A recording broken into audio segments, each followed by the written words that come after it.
Saludos, soy Nelson de la Rosa y muchísimas gracias por el privilegio de hacernos parte de su tiempo en este programa especial desde aquí, desde la Confederación de Béisbol Profesional del Caribe, donde estaremos hablando de los últimos 30 años de esta entidad. Y estamos conversando como hablan los amigos, como hablamos en familia. Estamos aquí, en la casa del licenciado Juan Francisco Puello Herrera, comisionado. Muchísimas gracias, licenciado, por acogernos aquí en su casa. Realmente nos sentimos de maravilla, ¿no? Para nosotros un tremendo placer compartir con usted este tiempo. No, gracias a José Cáceres, un amigo de muchos años, José. Bienvenidos a mi casa. Aquí yo le llamo a este refugio anti-COVID. Okay. O sea que venimos aquí generalmente desde los jueves y aquí ustedes lo han visto, se respira mucha paz y mucho silencio y mucha tranquilidad. Bienvenidos, esta es su casa. Muchísimas gracias. Bueno, entrando ya prácticamente en el tema que nos ocupa, usted llega a ser comisionado de Béisbol del Caribe después de haber tenido la experiencia de ser presidente de la Liga Dominicana. O sea, ¿qué cambió? O sea, ¿cuál es la diferencia entre ser comisionado de Béisbol del Caribe y ser presidente de la liga de un país? Yo diría que hice una especie de pasantía en la Liga Dominicana. Yo entro realmente en la liga en 1984, precisamente celebrando un partido entre las Águilas Ibaeñas y los Leones del Escogido, un juego que se hizo en Panamá. Y ahí entonces renunció el que era el presidente de la liga en esa oportunidad, Plinio Jacobo. Y entonces ya cuando yo regreso en el avión que era de la Fuerza Aérea Panameña, ya yo vengo ya como presidente del Lidón, de la Liga Dominicana. Eso fue en 1984. Ahí estuve hasta 1991. Tú me preguntas cuál es la diferencia. Yo diría que hay una diferencia notable en cuanto al tratamiento de los directivos en sí, que componían una y otra entidad. En esa época, en la Liga Dominicana de Béisbol, la mayoría de los directivos que estaban ahí me doblaban la edad. Yo entré con apenas 32 años a la Liga Dominicana. Ya cuando yo entro en 1991, un poquitico más maduro, con experiencia, no solamente esto, sino con el 1988, yo tuve a mi cargo la celebración de la Serie del Caribe en Santo Domingo, que fue una gran experiencia. Realmente con el esquema viejo, que era un esquema que pudiéramos hablar más adelante de él, un esquema para algunos directivos de la época mortal en el aspecto económico, porque sencillamente lo que se le entregaban a los equipos era el producido de la taquilla. Después ya los equipos tenían que cubrir absolutamente todo, los pasajes de avión, el hotel, y se le entregaba entonces el producido de la taquilla de acuerdo al juego que ellos hubieran participado en la Serie del Caribe. O sea que realmente son cambios significativos que podemos irlo hablando en la medida que vayamos avanzando en esto. Licenciado, ¿cómo se da ese proceso que usted llega a presidir la Confederación en 1991? Es una pregunta interesante, José, porque ya yo estaba de salida en la Liga Dominicana y me propone uno de los directivos de la Liga Dominicana, precisamente con el cual yo había tenido mayores problemas. Y yo llego entonces en el año 1991 sustituyendo a Macacho, Horacio López Díaz, que era el comisionado en esa época, y yo recuerdo que fue en el Hotel El Embajador, que se celebró allí la asamblea ordinaria anual donde me eligen.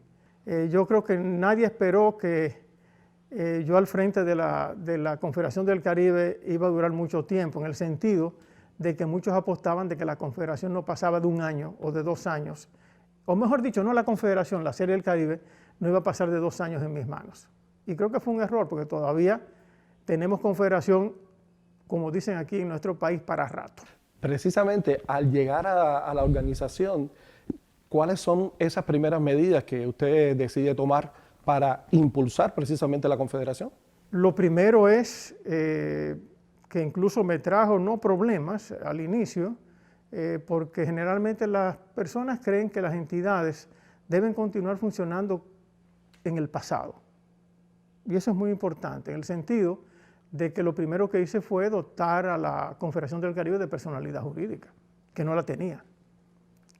Todo se manejaba en base intuito persona, o sea, en la persona del comisionado.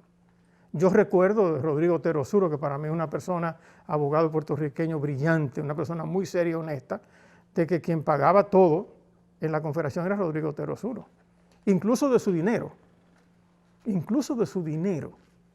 que era algo que yo no acababa de entender en ese momento. Pero una vez yo entro, ya las cosas tenían que cambiar, sobre todo dándole y dotando a la Confederación de personalidad jurídica, que ustedes saben lo que es, ¿no es verdad? Que en este caso la Confederación del Caribe, y no el comisionado, es el ente aglutinador de las ligas miembros de la Confederación. Okay. En esos primeros años como comisionado, ¿qué obstáculo encontró el licenciado Puello para echar a rodar el avión en la pista? El primero fue el que se resolvió de inmediato, prácticamente. Eso ya estamos hablando del Juego de Estrellas, se celebró en San Diego en 1992, si mal no recuerdo, donde ahí se sella el futuro de la Confederación, el acuerdo económico. Eso fue un paso de avance increíble, lo recuerdo como ahora, en un hotel en San Diego, donde se decidió el esquema económico que tenemos hoy en día, donde la Liga Sede cubre todo lo que son los gastos de la Serie del Caribe.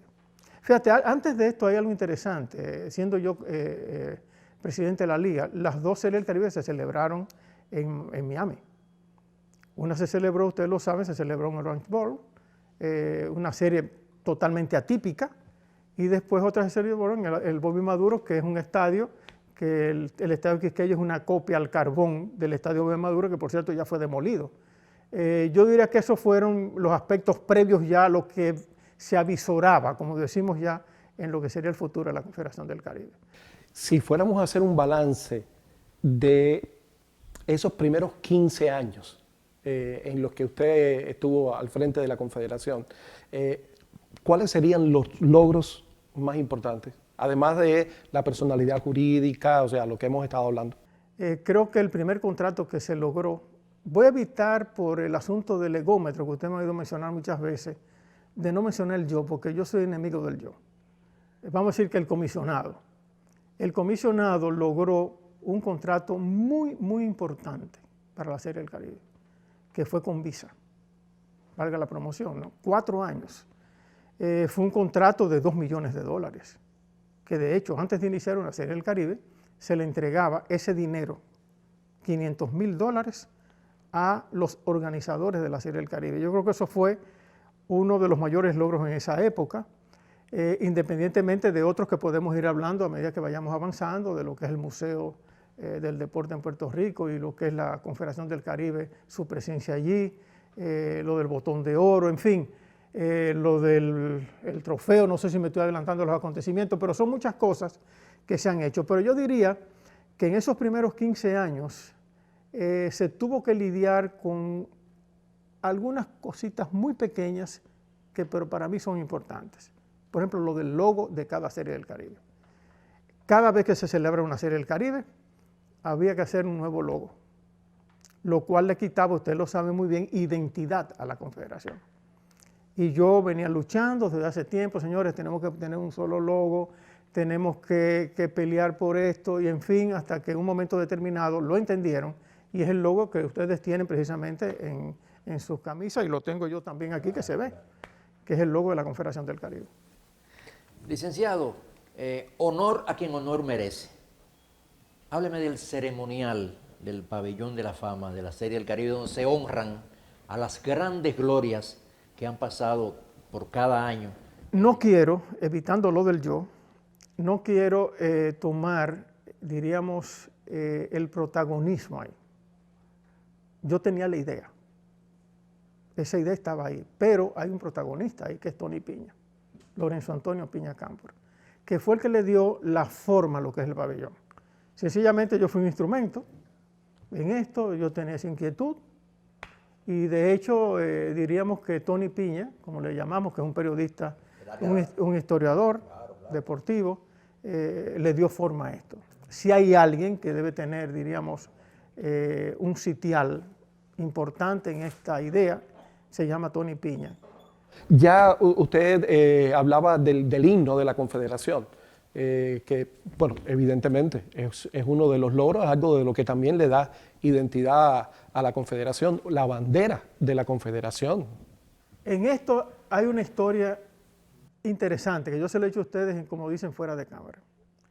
ese himno de la Confederación, el comisionado, que no era comisionado en esa época, sino presidente de la Liga Dominicana, le presentó esa letra a los directivos del Lidón y no se aprobó.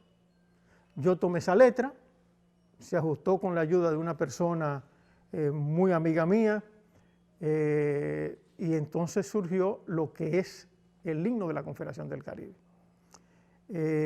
Recuerdo como ahora que en una oportunidad nos juntamos precisamente en casa de Tony Piña, con Sonia, que es su esposa, Sonia Peralta, que es una musicóloga, y ahí logramos a través de unos estudiantes de ella darle forma, ¿no verdad?, a la parte musical.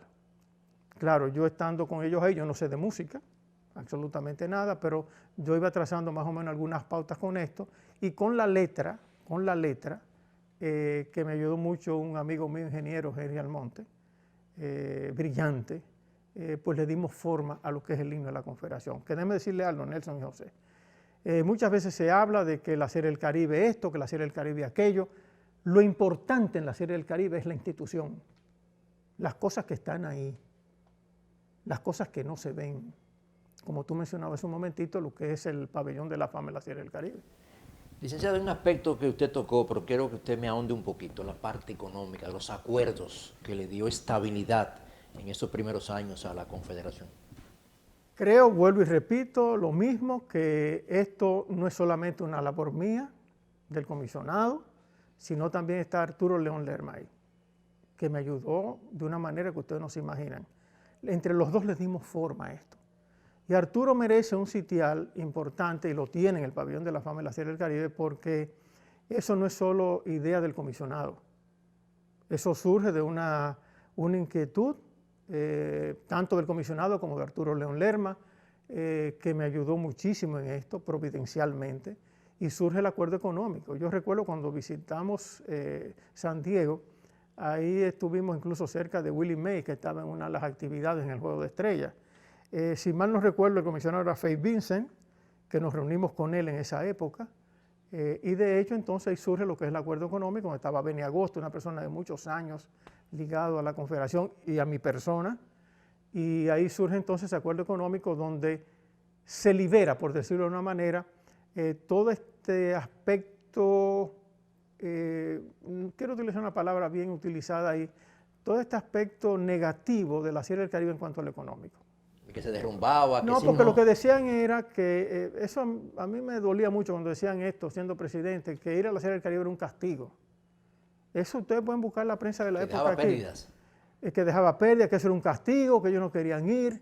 Incluso siendo yo comisionado, surgió algo quizá un poquitico difícil en esa época, donde incluso una de las ligas dijo que no iba a la Serie del Caribe porque le ocasionaba pérdidas.